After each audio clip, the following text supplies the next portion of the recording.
governor to... On Wednesday, New York Governor Andrew Cuomo called for a safety review of the Indian Point Energy Center, 61 kilometers north of New York City on the Hudson River, where 2 reactors, Indian Point 2 and 3, have operated since the mid-1970s. The governor acted after the Federal Nuclear Regulatory Commission, or NRC, this week listed Indian Point 3 as the most riskily sited nuclear plant in the country, and one of many that may need additional strengthening against earthquakes.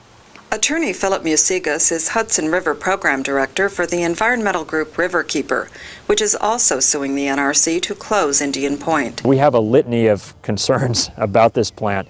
It has oil spills, it literally has explosions. It has frequent unplanned shutdowns. It has the radioactive water leaks.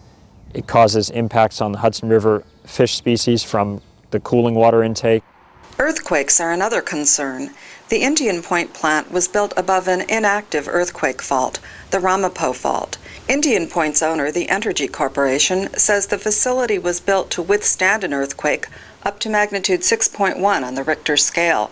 However, a 2008 study by Columbia University earthquake scientists reported that the area is more vulnerable to larger earthquakes, measuring 6.1 or even 7, than previously believed.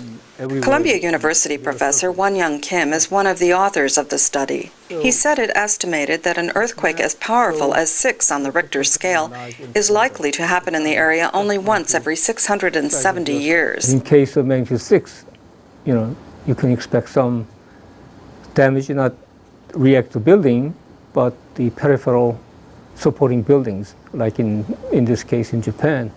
However, Jim Steitz, the spokesman for Entergy, says that the company did a new safety study following the Columbia report. And the NRC has also done that and has decided that, Indian Point is safe, that the requirements that were put in place years ago that would enable us protections against a range of earthquakes are still valid today in terms of that capability.